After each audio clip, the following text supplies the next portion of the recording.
I also have coming in 20,000 Leagues Under the Sea. I thought I had another one, but maybe I only have those 3 by Jules Verne, at least for this translator. I also found, this was another translator that was recommended.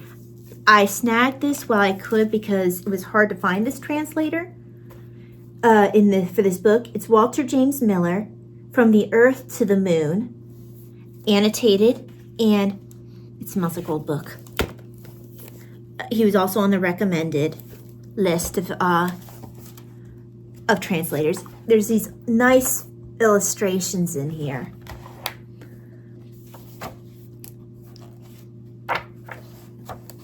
Just scattered throughout.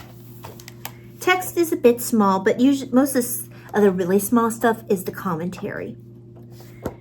And the plot is, because I'm actually not familiar with this plot, I just snagged it because of the translator.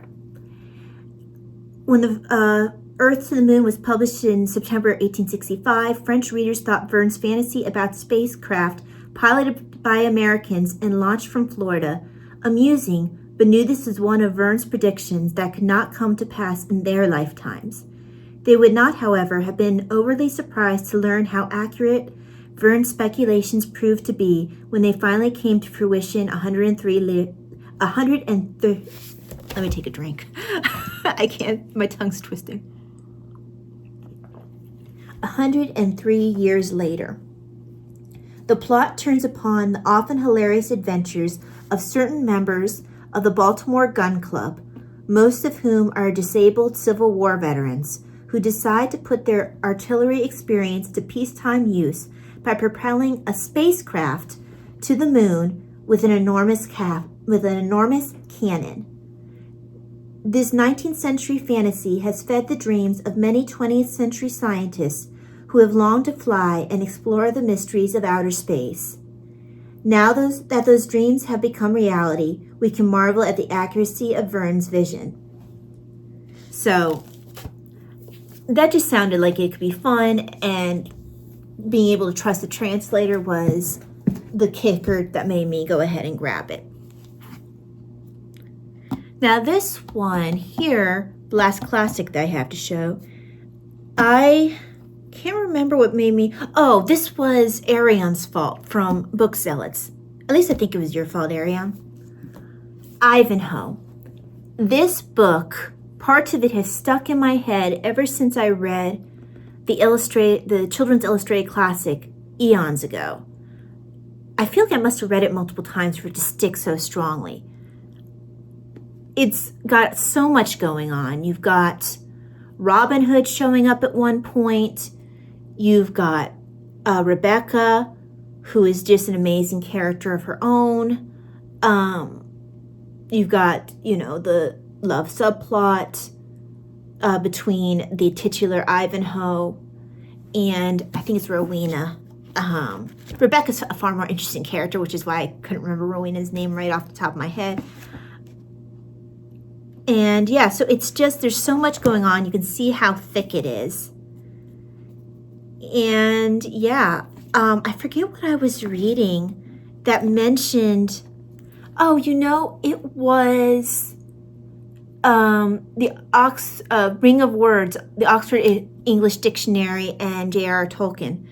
And it mentioned that was an early book. This book by Sir Walter Scott, was a pioneer in using an older style of writing where you use older words of an era or words that seemed like they could hearken to that era or hearken from that era, and using it in the text to make it feel more historical. So, it came in a section of the book where it talks about older words, and the OAD may be covering words that are currently not in use. And like I said, they mention Ivanhoe as being important in kicking off a movement of using some of those extinct, for lack of a better term, extinct words, and kind of, if not revitalizing them completely, at least breathing a new life for them in historical literature. So I look forward to reading this. I had already picked it up before I read that in Ring of Words, but it was kind of interesting to see it pop up in that reading. Okay, and then the last section are my books about books. Some of these were influenced by Ariana Bookzealots because of a video she did recently, but some of them were ones I had already picked up because I had either free book credits or something like that. So this one I think was a free book credit. Libraries in the Ancient World by Lionel Kaysen. This important book tells the story of ancient libraries from their very beginnings, when books were clay tablets and writing was a new phenomenon. Renowned classicist Lionel Kaysen takes us on a lively tour from the royal libraries of the ancient Near East through the private and public libraries of Greece and Rome, down to the first Christian monastic libraries. Kaysen explains what books were acquired and how, who read them, how they were organized, and more. This actually should fit very nicely with The Bookseller of Florence, which I'm not actively reading. I've soft DNF'd it, not because it's not one I want to pick up soon. I just overcommitted myself to reading too much at one time. I picked it up at the end of Framed in September because I just got excited about seeing that I had that Ross King book. And then I realized this is dumb. I really shouldn't have started this right now. So I put it aside for later. But that book would fit very nicely in this kind of theme of books about books, even though it's more focused on a specific man than it is just books in general. Then this one, Every Book, Its Reader. This is Nicholas A. Basbanes is the author, and it says as the little subtitle, The Power of the Printed Word to Stir the World. I like the fact that quite a few of these books have blurbs on the back instead of just reviews.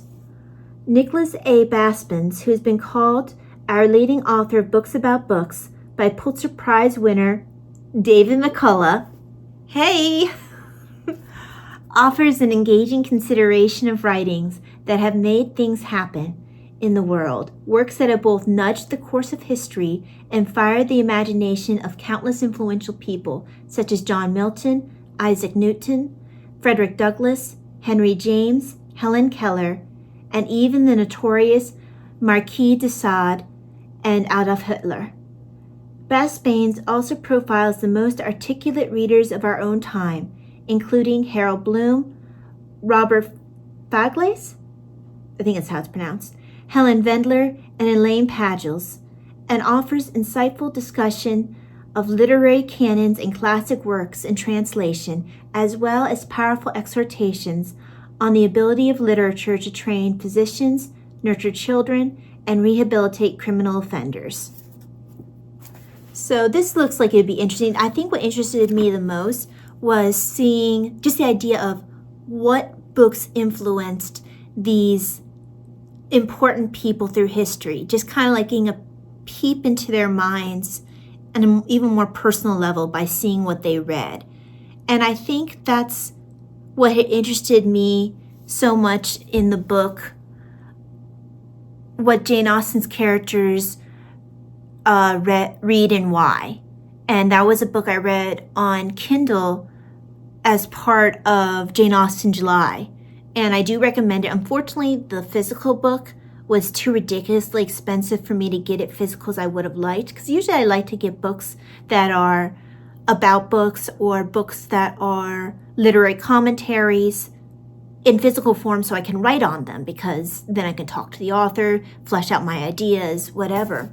But that one was just too expensive to get in physical form. But that's kind of what this makes me think about, because it talked a lot about the things that Jane Austen read and how that influenced what she saw the characters reading, and then how that influenced each and every book that she wrote based off of what books that she personally read and that she chose for this characters to read in that specific book. So that's kind of what this makes me think of a little bit, but more for more real people than Jane Austen. Other real people, not just, her characters and Jane Austen herself. Okay. Now, I can't remember. I think this one was actually before the last one that I got. This is the Smithsonian Book of Books, The Book Lover's Guide to the Craft, History, and Mystery of Books and Bookmaking. I might have spent slightly more on this one than I did the previous two, just because this one, this looks like, no, it's not the Book of Kells. This looks like it came from, it could be from the Book of Kells. I'll show it in a second. I want to see if I can figure out what it is just by glancing at it. It's either the Book of Kells or it looks like the Lindisfarne Gospels to me. Let's see. Yeah, I was right. Lindisfarne Gospels. Go me. I had to finish my book on the Lindisfarne Gospels. I'll do it. I'll continue reading that when second quarter of Historathon comes again. So, why does only the one person have a blue cap? Okay, I look forward to seeing that. All black and white, and then one person has a blue cap. That's so weird. But yeah, I look forward to this. Just the idea of a whole thing about the Smithsonian and books. I was like, oh, I just have to. So I look forward to looking into this in more detail. It's just got some really fun. Oh, it's for ostrich. Just has some really fun things in here. So, there's a little bit of book smell itself. Yeah, I look forward to this. Ooh, that's pretty. Another illuminated manuscript. I think that's supposed to just Exodus, I believe. So that might actually be from a gospel versus a book of hours. And then the last two I had to show. This one came in a day or two ago. Actually, 2 or 3 days ago. This is The Book Thieves. This works actually very nicely with a different book that I got. The other book was, actually I think I got a couple other books on the topic. One on Kindle. I want to eventually pick it up on physical form, I think. But it's called The Rape of Europa. And then there's another one along the same topic. And it talks about the Nazis just going all through Europe and taking the different art pieces and, confiscating them for their own collections. So, you have the same idea with the one about the forger that forged Vermeer's. The forgers, of course, I'm not going to remember it right now. I never do until I'm not there with it. Until I turn off the camera and I'm able to pull it out. But I'm not going to remember it right now. Anyway. But that one kind of deals with some of the same topic. This one is like a little sidestep of that topic. And this is The Book Thieves, the Nazi looting of Europe's libraries, and the race to return a literary inheritance. Now, first of all, besides having, the little library information right here, like just kind of cool for the cover, I also have, it came from a library, which, how fun is that? They gave me my library codes already, so when I make my library card for my book journal, I have like hardly any work to do. I don't have to pull out I have a whole binder where I printed out all the Dewey Decimal codes, the Library of Congress codes, and how to put together, the part where it has the author information in code. I don't think I always do it correctly, but it's the best I can cobble together without any library training. And I just love being able to run my finger along all the different codes and kind of figure out and kind of guesstimate for myself what the library code would be. I'm probably not nearly as accurate as I'd like to be, but it's fun, and I can pretend in my head like I'm a librarian for a bit. But they've done the work for me, so I don't need to go and search out that information this time. Sometimes I look out for nonfiction books, and they will include on the inside the Dewey Decimal Code and the Library of Congress Code and everything for me, but this one does not. So, and usually it's right here on the inner page, one of the first pages that you see when you open the book. But that's fine they didn't provide that information, because the library included that for me that I got this from, or that the person who sold this got it from. And apparently it was officially withdrawn, which is great. That means it wasn't stolen. But good to know that the book called The Book Thieves wasn't stolen from the library. But I look forward to that one. Now, the final one that I have to talk about is 100% The Fault of Arion from Bookzealots. So I hope you're happy now. This is How to Read a Book, a Classic Guide to Intelligent Reading. And when I read the description to my mom, she has put it on her list to get, because sometimes she feels as well, like, you kind of skim the surface of reading and then you forget stuff more easily because you're not absorbing it to your fullest potential. And so, to just give you an idea of what it's about. First of all, this book has been around since 1940. Now, this is the completely revised and updated version as of, I want to say it's 1980 something, 1972. Now, I do believe there's another edition that came out in 2012, but I don't know that's an updated one. That might just be a reprinting. But this one is actually an update. If you read the introduction, which I have read, I haven't started on the actual book part of it, but I have read the introduction. But the author mentions, I've since added more things with the advent of speed reading, with more media being out, more movies, more other sources of entertainment affecting the reading landscape. So this author then co-wrote the rewrite with a fellow scholar and added more topics and expanded upon other topics that were touched on or even not touched on in the other books. Like something, I think one section is entirely new.